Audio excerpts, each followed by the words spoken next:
High students, আমরা balance of পেমেন্টসের চ্যাপ্টারটা পড়ছিলাম।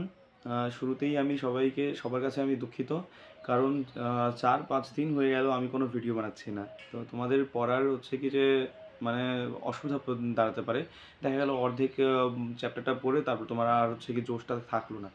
এর জন্য খুবই সরি। আসলে ইউপিএসসি জিও সায়েন্টিস্ট পরীক্ষাতে আমি ফাইনালি সিলেক্টেড হওয়ার পর অনেক মানে নিমন্ত্রণ আমন্ত্রণ আসতেই থাকে একটার পর একটা।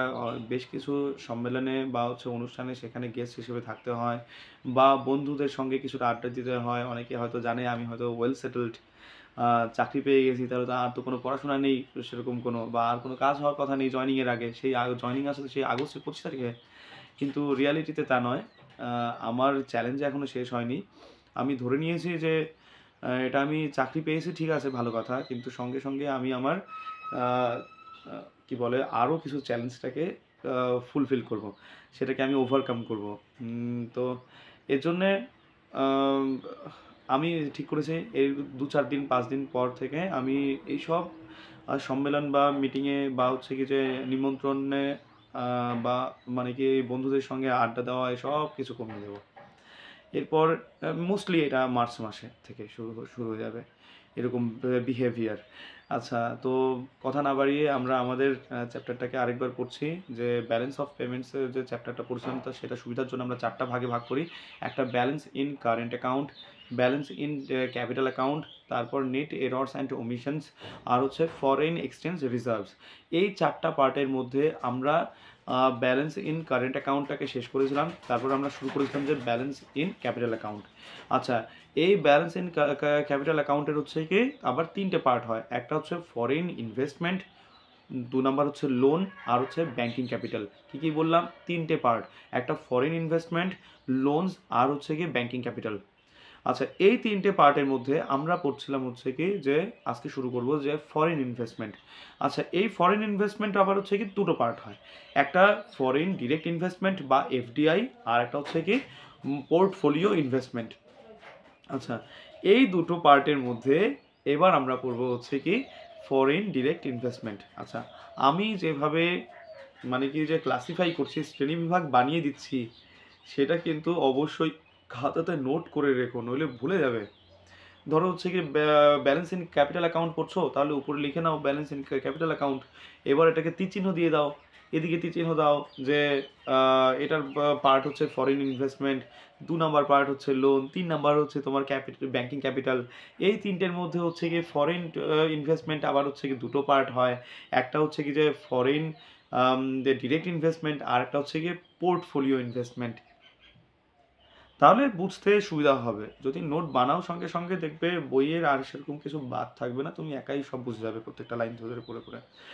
আচ্ছা, আমরা এবার বুঝি যে আজকে আমরা পড়ব যে পোর্টফোলিও ইনভেস্টমেন্ট এবং ফরেন ডিরেক্ট ইনভেস্টমেন্টের মধ্যে আমরা পড়ব ফরেন ডিরেক্ট ইনভেস্টমেন্ট বা এফডিআই।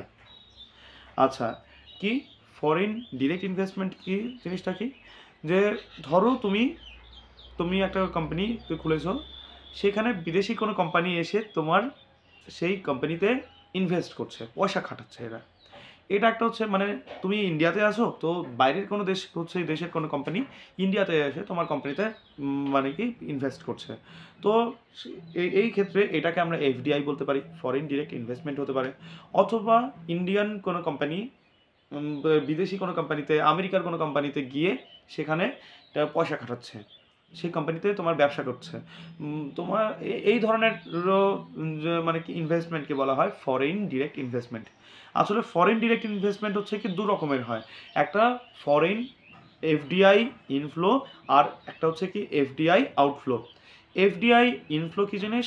ধরো হচ্ছে কি যে কোনো একটি বিদেশি কোম্পানি ইন্ডিয়াতে এসে ইন্ডিয়ার কোনো কোম্পানিতে বা ইন্ডিয়াতে পয়সা খাটাচ্ছে, মানে ইন্ডিয়ার টোটাল পয়সা বাড়ছে, টোটাল রিসোর্সেস বাড়ছে, তখন এটাকে বলবো আমরা এফডিআই ইনফ্লো।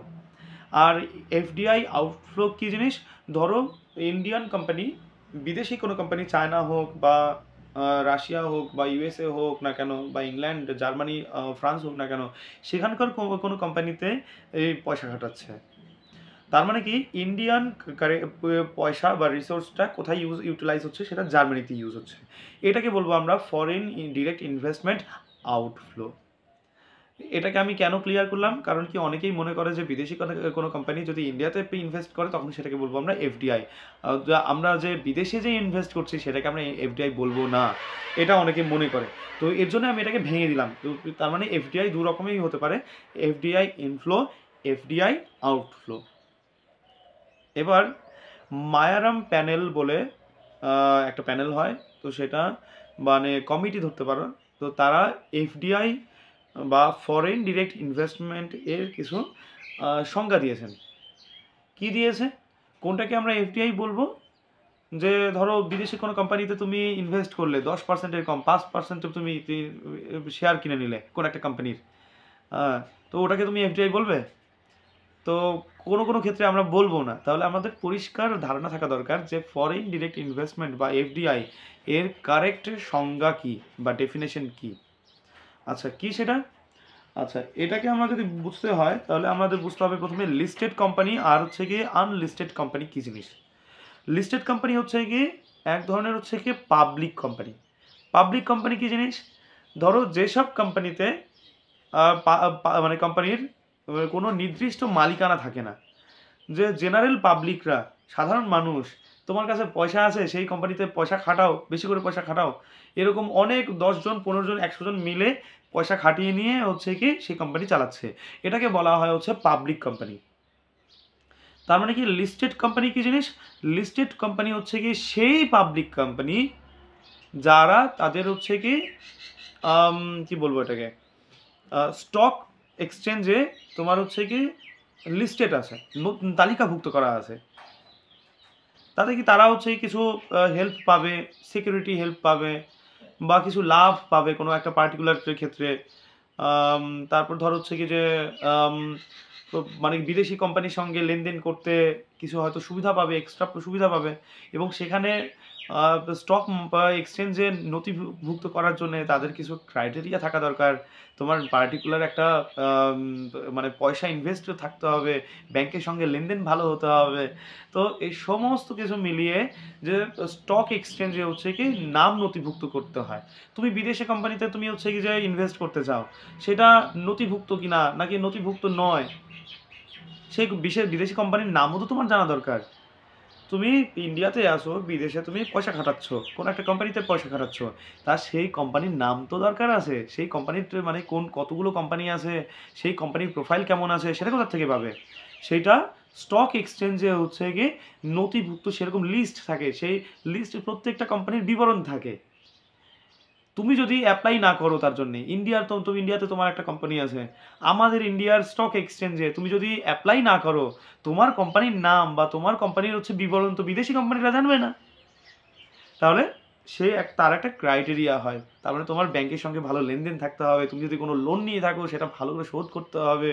তারপর তোমার হচ্ছে কি যে সিকিউরিটি পারপাসের জন্যে তুমি ফ্রড করবে কি না, মানুষের বিদেশি কোম্পানিতে তোমার কোম্পানিতে পয়সা খাটালো, ইনভেস্ট করলো, কিন্তু শেষমেশ দেখা গেলো তুমি পয়সা নিয়ে চম্পট দিয়েছো। হ্যাঁ, তাহলে তোমার কিছু পয়সা হচ্ছে কি অগ্রিম পয়সা তোমাকে হচ্ছে সিকিউরিটি হিসেবে স্টক এক্সচেঞ্জে জমা করতে হতে পারে, একটা মিনিমাম একটা অ্যামাউন্ট তোমাকে দেখাতে হবে, তবে গিয়ে তোমাকে স্টক এক্সচেঞ্জে তোমাকে মানে কি তালিকাভুক্ত, তোমার সেই তালিকায় তোমার নাম, তোমার কোম্পানির নাম দেখতে পাবে, সেই কোম্পানির তোমার কোম্পানির হচ্ছে বিবরণ সেখানে উঠে আসবে। তো এরকম যে তুমি ধরো বিদেশের কোনো একটা কোম্পানিতে তুমি ইনভেস্ট করবে, সেটা যেন অবশ্যই লিস্টেড কোম্পানি হয়। সেই কোম্পানিতে তুমি ইনভেস্ট করছো সাপোজ, তো সেখানে তোমার সেই কোম্পানির অবশ্যই লিস্টেড কোম্পানি হয়, আবার সেই কোম্পানি অবশ্যই আনলিস্টেডও হয় কখনো কখনো। সেই লিস্টেড কোম্পানির 100% শেয়ারের, অথরাইজড শেয়ারের, তো এখানে আবার আমার আরেকটা কথা বলতে ইচ্ছে করছে, সেটা হচ্ছে অথরাইজড শেয়ার কি জিনিস। ধরো একটা কোম্পানির হচ্ছে কি যে কোম্পানি 100 টাকা নিয়ে নামলো, তো 100টা শেয়ার ভেবে নিতে পারো, কিন্তু এই 100টা শেয়ার তুমি বিক্রি করতে পারবে না। আমি তোমার কাছ থেকে মানে শেয়ার কিনছি, আমি যদি 100 টাকা মানে কি যে 100টা শেয়ার কিনেই নেই, তাহলে তোমার কোম্পানি কী হলো, সেটা তো আমারই হয়ে গেল। তার মানে কি যাতে কোম্পানি একটা ভালোভাবে সুষ্ঠুভাবে চলে এর জন্য গভর্নমেন্ট হচ্ছে কি একটা বাধা সীমাবদ্ধ করে দেয়, তোমার 100টা শেয়ার আছে, তার মধ্যে তুমি 10টা শেয়ার বেচতে পারবে বা 20টা শেয়ার সর্বোচ্চ তুমি বেচতে পারবে। এটা হচ্ছে অথরাইজড শেয়ার। আচ্ছা, সেই অথরাইজড শেয়ারের মিনিমাম 10% শেয়ার বা তার বেশি শেয়ার তুমি যদি কিনে নাও বিদেশি কোম্পানির, তখন সেটাকে আমরা তোমার হচ্ছে এফডিআই ধরবো। তার মানে কি, আরেকবার বলছি আমি, সেই লিস্টেড কোম্পানির, সেই লিস্টেড এন্টিটির 10 অথরাইজড যেসব শেয়ারগুলো হয় সেটা 10% বা তার থেকে বেশি তুমি যদি হচ্ছে কি যে ইনভেস্ট করো বা তার শেয়ার যদি তুমি কিনে নাও, মানে এক ধরনের তুমি ইনভেস্ট করলে, তখন সেটাকে আমরা হচ্ছে কি তোমার হচ্ছে কি এফডিআই বলবো। অথবা এটা গেল একটা পয়েন্ট। 2 নম্বর পয়েন্ট বলি, সেটা যদি আনলিস্টেড কোম্পানি হয়, তুমি পয়সা খাটাচ্ছ, সেটা আনলিস্টেড কোম্পানি, সেই ফরেন মানে স্টক এক্সচেঞ্জে সেখানে নামই নেই, সেখানে এরকম কোম্পানিও থাকতে পারে, নাম নথিভুক্ত করাচ্ছে না, সেটাতে তুমি যে কোনো অ্যামাউন্টই ইনভেস্ট করো, 100%ই তুমি শেয়ার কিনে নাও বা 50%ই শেয়ার কিনে নাও, 10%ই কিনে নাও, 1-2%ও তুমি শেয়ার কিনে নাও, সেটাকেও আমরা হচ্ছে কি যে ফরেন ডিরেক্ট ইনভেস্টমেন্টের মধ্যে ধরবো। Any investment in an unlisted entity is treated as FDI. তার মানে যে কোনো অ্যামাউন্টেরই তুমি হচ্ছে কি শেয়ার কেনো না কেন, যে কোনো পার্সেন্টই তুমি ইনভেস্ট করো না কেন, সেটা 1-2%ও হোক না কেন, সেটাকেও আমরা এফডিআই বলবো। সেটা কোন ক্ষেত্রে? সেটা আনলিস্টেড কোম্পানি হতে হবে। আচ্ছা, এবার এখানে আরেকটা কেস আছে, সেখানে তোমার একটা যদি লিস্টেড কোম্পানি হয়, তার মানে তুমি 10% অথবা তার বেশি পার্সেন্ট তুমি শেয়ার কিনছো, সেই ক্ষেত্রে তো post issue paid up equity হতে হবে সেটা অবশ্যই। ইকুইটি কী জিনিস আর শেয়ার কী জিনিস? ইকুইটি কথার অর্থ কী আর শেয়ার কী জিনিস? শেয়ার তুমি ধরো কেন কোনো একটা কোম্পানির হচ্ছে কি শেয়ার তুমি কিনলে, কিন্তু সেই কোম্পানির তুমি কোনো অ্যাডমিনিস্ট্রেটিভ বা সেট আপের ওপর তুমি কথা বলতে পারবে না, তুমি কোনো প্রশ্নই মানে কি করতে পারবে না। তার মানে হচ্ছে সেই কোম্পানির ম্যানেজ সংক্রান্ত তোমার কোনো রাইট নেই সেই সম্বন্ধে কিছু কথা বলার। কিন্তু ইকুইটি কি, তুমি পয়সা খাটিয়েছো, শেয়ার তুমি কিনেছো, কিন্তু সেই কোম্পানির অ্যাডমিনিস্ট্রেশন নিয়ে তুমি আঙুল তুলতে পারবে, কথা বলতে পারবে, তোমার রাইট আছে সেখানে। সেটা যেন, সেই শেয়ারটা যেন অবশ্যই ইকুইটি হয়। আচ্ছা, আরেকটা কথা আছে যে পোস্ট ইস্যু পেইড আপ হতে হবে সেটা। পোস্ট ইস্যু পেইড আপ কী জিনিস? আচ্ছা, এবার ধরো তুমি কোনো একটা কোম্পানির হচ্ছে কি 100% শেয়ার আছে, তার মধ্যে তুমি মানে কি সর্বোচ্চ দেখা গেল গভর্নমেন্ট অ্যালাউ করলো 20% শেয়ারই তুমি কিনতে পারবে, মানে কি সর্বোচ্চ কিনতে পারবে, বা ওই কোম্পানি 20% শেয়ারই বিক্রি করতে পারবে। এটা হচ্ছে তোমার অথরাইজড শেয়ার হয়ে গেল। এবার আসি, তার মানে হচ্ছে কি যে ইস্যুড শেয়ার কি হবে? ইস্যুড শেয়ার হচ্ছে কি, দেখা গেল তুমি অ্যাপ্লাই করছো গভর্নমেন্ট, আমি ওই কোম্পানির 50% শেয়ার কিনে নিতে চাই, আমাকে অথরাইজডটা দাও, মানে কি আমাকে পারমিশন দাও। তখন গভর্নমেন্টকে তুমি কিছু ট্যাক্স দিয়ে পয়সা পয়সা খাওয়ায় নিয়ে, এটা খারাপ মানে হয়ে গেলো, এটা পয়সা খাওয়ানো বলবো না, তুমি ধরো হচ্ছে কি যে যা রুলস অ্যান্ড রেগুলেশন হিসেবে যে পয়সা তুমি গভর্নমেন্টকে ট্যাক্স দেওয়ার পর তুমি পারমিশনটা নিয়ে নিলে যে ওই কোম্পানি সর্বোচ্চ 20%ই শেয়ার বিক্রি করতে পারবে, কিন্তু তুমি কি করলে, গভর্নমেন্টকে এক্সট্রা ট্যাক্স দিয়ে বা এক্সট্রা নর্মকে তুমি ফলো করার পর তুমি সেখানে 50% শেয়ার কিনে নিতে চাইছো। এটা হচ্ছে ইস্যুড শেয়ার। তার মানে ইস্যু করার পর পোস্ট ইস্যু এবার আসবে paid up capital. Paid up capital কী জিনিস? ধরো হচ্ছে কি তুমি সেই 50% শেয়ার কিনে নিতে, মানে কি যে ইস্যু করালে সর্বোচ্চ ম্যাক্সিমাম তোমার হচ্ছে কি লিমিট 50% শেয়ার করে নিলে, তার হচ্ছে কি তুমি এবার পে করলে কতটুকু তুমি কিনে নিলে, 25% শেয়ার তুমি কিনে নিলে সাপোজ। তার মানে 25% শেয়ারের পয়সা তুমি ইনভেস্টমেন্ট করলে, এটা হচ্ছে কি পেইড আপ ক্যাপিটাল হয়ে গেল। সর্বোচ্চ লিমিট আছে 50%, তুমি দিলে, তুমি কিনে নিলে 25%, পেইড আপ হয়ে গেল, পয়সা তুমি দিয়ে ফেলেছো, এটা পেইড আপ।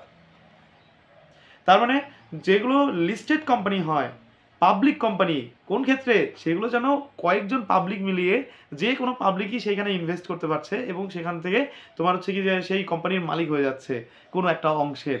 এরকম পাবলিক কোম্পানি যেসব কিনা তোমার কি বলে স্টক এক্সচেঞ্জের নাম নথিভুক্ত করেছে, এইরকম কোম্পানিতে তুমি যদি তার হচ্ছে কি পোস্ট ইস্যু পেইড আপ, মানে তুমি লিমিটটাকে বাড়িয়ে নিয়ে সেখানে তার কিছু শেয়ার তুমি কিনে নিলে, ইনভেস্ট করে দিলে, সেটা কত পার্সেন্ট হতে হবে? মিনিমাম মিনিমাম 10% অথবা তার থেকে বেশি যদি হয় তখন সেটাকে বলবো আমরা এফডিআই বা ফরেন ডিরেক্ট ইনভেস্টমেন্ট। অথবা যদি সেটা আনলিস্টেড কোম্পানি হয়, যদি সেটা স্টক এক্সচেঞ্জে নথিভুক্ত যদি না করা থাকে, তার ক্ষেত্রে কি হবে? তোমার অথরাইজেশন দরকারই নেই, সোজা তুমি পেইড আপ করে দাও, পেইড আপ ক্যাপিটাল করে দাও। 100% হোক, 50% হোক, 1-2% হোক না কেন, এমনকি 1-2%ই হোক না কেন, তুমি সেখানে তুমি শেয়ারটাকে কিনে নিলে, পে করে দিলে, পয়সা দিয়ে দিলে, তুমি রিসোর্স দিয়ে দিলে, তখন কি সেটাকে বলবো আমরা ফরেন ডিরেক্ট ইনভেস্টমেন্ট। তো ফরেন ডিরেক্ট ইনভেস্টমেন্টের দুটো সংজ্ঞা, সেটা কি 10 বা তার বেশি পার্সেন্ট কি শেয়ার কিনতে হবে, মানে কি যে মানে অবশ্যই সেটা ইকুইটি হতে হবে, আর কি বলবো, অথরাইজড লিমিটেড থেকে বেশিতে তুমি ইস্যু করার পর সেখানে পে করলে তোমার কি যে একটা লিমিটেড শেয়ার তুমি কিনে নিলে, সে এরকম যেন তার সেটা কত পার্সেন্ট থেকে তার থেকে বেশি হতে পারে, সেটা 10% বা তার থেকে বেশি শেয়ার কিনে নিতে হতে পারে। অথবা আনলিস্টেড কোম্পানিতে যে কোনো অ্যামাউন্ট তুমি কিনে নাও শেয়ার, এটাকে বলবো আমরা ফরেন ডিরেক্ট ইনভেস্টমেন্ট। আচ্ছা, তাহলে once an FDI, always an FDI, এটার অর্থ কি? তুমি ধরো একবার এফডিআই তুমি ধরো কি একটা অ্যামাউন্ট তুমি ইনভেস্ট করেছো, অথবা বিদেশি কোম্পানি তোমার কোম্পানিতে তুমি ইনভেস্ট করে এফডিআই সংজ্ঞার মধ্যে চলে আসলো, একবার এফডিআই এর তকমা পেয়ে গেছে, এরপর তুমি লিস্টেড কোম্পানি হোক, সেখানে 10%-এর কমও যদি ইনভেস্ট হয়ে যায় কোনো কারণে, তোমার পয়সা কম হয়ে গেছে, তুমি ইনভেস্ট কমিয়ে দিয়েছো, সেটাকেও আমরা এফডিআই কাউন্ট করব। কারণ কি, একবার সে এফডিআই এর তকমা পেয়ে গেছে, তখন সেটা কিন্তু অবশ্যই এফডিআই হবে। আচ্ছা, এবার আসি, এফডিআই কিন্তু আমরা আবার বোঝার সুবিধার জন্য আমরা দু রকম করতে পারি, ক্লাসিফাই করতে পারি এফডিআই, ফরেন ডিরেক্ট ইনভেস্টমেন্ট। সেটা কি, একটা কি ব্রাউন ফিল্ড ইনভেস্টমেন্ট, আর একটা কি green field investment. I repeat, note বানাতে পারো, ফরেন ডিরেক্ট ইনভেস্টমেন্ট কি দু রকমের হয়, একটা কি ব্রাউন ফিল্ড ইনভেস্টমেন্ট, আর একটা কি গ্রিন ফিল্ড ইনভেস্টমেন্ট। আচ্ছা, এই ব্রাউন ফিল্ড ইনভেস্টমেন্ট কি, ধরো কোনো একটা তোমার কোনো কোম্পানি বা কোনো একটা কোম্পানি বা গভর্নমেন্ট বাইরের কোনো দেশের কোনো কোম্পানির মানে কি যে ফ্যাক্টরি কিনে নিল, তো সেখানে সে নতুন করে ফ্যাক্টরি বানাচ্ছে না, কোনো সার্ভিস দেওয়ার জন্য বা ব্যবসা করার জন্য কোনো কোম্পানিকে কিনে নিল, নতুন করে সে ফ্যাক্টরি বানাবে না, এক্সিস্টিং ফ্যাক্টরি যা ওখানে ফ্যাক্টরি আছে, যা ওখানে সেখানে অফিস আছে না কেন সেই কোম্পানির, তো সেটা দিয়েই ব্যবসা চালাচ্ছে, এটাকে বলবো আমরা ব্রাউন ফিল্ড ইনভেস্টমেন্ট। আচ্ছা, গ্রিন ফিল্ড ইনভেস্টমেন্ট কি জিনিস? আচ্ছা, ধরো কি তুমি বিদেশি কোনো কোম্পানির কোম্পানিকে তুমি কিনে নিলে, কোনো অংশ কিনে নিলে, এবং সেখানে নতুন একটা ফ্যাক্টরি সেখানে তুমি বানালে, make in India, China company ইন্ডিয়াতে এসে ব্যবসা করবে, হবে না এভাবে, তোমাদেরকে যে প্রোডাক্ট তুমি নিয়ে আসবে চায়না থেকে, সেটা নিয়ে আসতে পারবে না, এখানেই ফ্যাক্টরি বানাও এবং এখানেই সেই প্রোডাক্টটাকে তৈরি করো। এটা কখন, মানে কোনো একটা কোম্পানি বা তুমি বিদেশে গিয়ে ব্যবসা করতে যাচ্ছ, তো সেখানে নতুন একটা ফ্যাক্টরি বানাচ্ছ, সেটা আসবে গ্রিন ফিল্ড ইনভেস্টমেন্টের আওতায়। আচ্ছা, কি বললাম আরেকবার আমি রিভাইজ করাই, যে আজকের ক্লাসে আমরা কি পড়লাম? ফরেন ডিরেক্ট ইনভেস্টমেন্টের কি দুটো পার্ট, মানে দু রকমের হতে পারে, একটা এফডিআই ইনফ্লো, এফডিআই আউটফ্লো। আচ্ছা, ফরেন ডিরেক্ট ইনভেস্টমেন্টের কি একটা ডেফিনেশন হয়, সেটা কে দেয়? মায়ারাম প্যানেল দেয়। কয় রকমের হয়? দুটো পয়েন্ট, একটা লিস্টেড কোম্পানির জন্য, একটা আনলিস্টেড কোম্পানির ক্ষেত্রে। তারপর আবার এফডিআই আবার দু রকমের হয়, একটা ব্রাউন ফিল্ড ইনভেস্টমেন্ট, আর একটা কি গ্রিন ফিল্ড ইনভেস্টমেন্ট। আচ্ছা, তো তুমি যে পয়সাটা ইনভেস্ট করবে বা কোনো একটা বিদেশি কোম্পানি তোমার কোম্পানিতে মানে কি যে ইনভেস্ট করবে, সেটাও আবার রাস্তা দু রকমের হয়, একটা কি অটোমেটিক রুট, আর একটা কি যে গভর্নমেন্ট রুট। আচ্ছা, অটোমেটিক রুট কি জিনিস হয়, যে ধরো কোনো সেই রুট, ধরো তুমি এফডিআই মানে কি আউটফ্লো করছো, কোনো একটা কোম্পানিতে পয়সা তুমি ইনভেস্ট করতে যাচ্ছ, তো গভর্নমেন্টের কোনো প্রায়োরিটি মানে কি তোমার কি বলে পারমিশন দরকার নেই, তোমাকে আলাদা করে গভর্নমেন্টের কাছ থেকে মানে কি যে নথিভুক্ত করার পর সেখানে ট্যাক্স দিয়ে নিয়ে তারপর অনেক ঝামেলা করার পর তুমি তোমার কি কি বলে পারমিশন, আলাদা করে পারমিশন সার্টিফিকেট নেওয়ার কোনো দরকার নেই। এই ধরনের হচ্ছে কি রুটকে বলা হয় বা রাস্তা বলা হয়, ইনভেস্টমেন্টের রাস্তাকে বলা হয় অটোমেটিক রুট। আর হচ্ছে কি আরেকটা রুট হয় সেটা হচ্ছে গভর্নমেন্ট রুট। যেসব সেক্টরে ইনভেস্ট করার সময় গভর্নমেন্টের পারমিশন দরকার পড়ে সেটাকে বলা হয় গভর্নমেন্ট রুট। ঠিক আছে? আচ্ছা, এবার কিছু ইনফরমেটিভ কিছু পড়বো আমরা। ইন্ডিয়াতে কোন কোন সেক্টরে investment, foreign direct investment allowed না? বিদেশি কোম্পানি ইন্ডিয়ার কোন কোন সেক্টরে পয়সা খাটাতে পারবে না? কোথায় খাটাতে পারবে না? ড্রিম ইলেভেন, মানে যেখানে জুয়া চলে। তোমার হচ্ছে কি যে হেড টেল হবে, এই হেড পড়বে তো ভাই তুই আমাকে, যদি হেড পড়ে তুই আমাকে 500 টাকা দিবি, যদি টেল পরে ভাই আমি তোকে পয়সা 500 টাকা দিব। কোনো প্রোডাক্টের আদান প্রদান হবে না, জুয়া পাতি বাংলা, 3 পাত্তি খেলাতে, ক্যাসিনোতে, মানে যেইখানে পয়সা দিয়ে খেলা হচ্ছে। মানে মোটা কথা, জুয়াতে ফরেন ডিরেক্ট ইনভেস্টমেন্ট অ্যালাউ হবে না। তারপর কি ইন্ডিয়াতে হচ্ছে কি অ্যাটমিক, ধরো বিদেশেই অ্যাটমিক সেক্টর আছে, পারমাণবিক মিসাইল বানাবে, তুমি গিয়ে ইনভেস্ট করছো সেখানে, না এখানেও হবে না। বা ইন্ডিয়াতে তো মানে কি যে অ্যালাউ নয়। তো এরকম করে ধরো হচ্ছে তোমার লটারি বিজনেস, হ্যাঁ, নাগাল্যান্ড ডেয়ার লটারি, এইখানেও তুমি হচ্ছে বিদেশি কোম্পানিরা পয়সা খাটাতে পারবে না। তো এফডিআই সম্বন্ধে এই পর্যন্তই। আমি আরেকবার হচ্ছে কি রিভাইজ করাচ্ছি। এফডিআই দু রকমের, একটা এফডিআই ইনফ্লো, এফডিআই আউটফ্লো। আবার এফডিআই হচ্ছে কি যে সংজ্ঞাটা কে দেয়, মায়ারাম প্যানেল দেয়। এটার হচ্ছে কি যে দুটো কোম্পানির, দু রকমের কোম্পানির ক্ষেত্রে প্রযোজ্য, একটা লিস্টেড কোম্পানি, একটা হচ্ছে কি আনলিস্টেড কোম্পানি। আর হচ্ছে কি যে এটা দু রকমের হয়, একটা ব্রাউনফিল্ড ইনভেস্টমেন্ট, এফডিআই দু রকমের হয়, একটা ব্রাউনফিল্ড ইনভেস্টমেন্ট, একটা গ্রিনফিল্ড ইনভেস্টমেন্ট। আচ্ছা, ইনভেস্টমেন্ট আবার দুটো রকমের রাস্তা হয়, একটা অটোমেটিক রুট আর একটা হচ্ছে গভর্নমেন্ট রুট। আর কোন কোন ইন্ডিয়ান কোম্পানিতে বা ইন্ডিয়ান সেক্টর মানে কি সেক্টরে বিদেশি কোনো কোম্পানি হচ্ছে ইনভেস্ট করতে পারবে না, সেটা হচ্ছে atomic sector, lottery sector, gambling, etcetera. তো আজকে এই পর্যন্তই। যদি ভিডিওটা ইনফরমেটিভ লাগে তাহলে অবশ্যই শেয়ার করো তোমার বন্ধু বান্ধবী বা ভাই বোনদের কাছ থেকে, বোনদেরকে, যাতে কিনা তারা ইউপিএসসি পরীক্ষায় বসতে পারে বা ডাব্লিউবিসিএস পরীক্ষা বা রেলের পরীক্ষাতে বসতে পারে, ওদের উপকারে আসে। এবং যদি কোনো ত্রুটি থাকে অবশ্যই তুমি তোমার প্রবলেমটাকে জানাতে পারো এই কি বলে কমেন্টে। আর যদি খুবই কোয়ালিটিপূর্ণ ভিডিও হয় তাহলে অবশ্যই লাইক করতে পারো। বাই।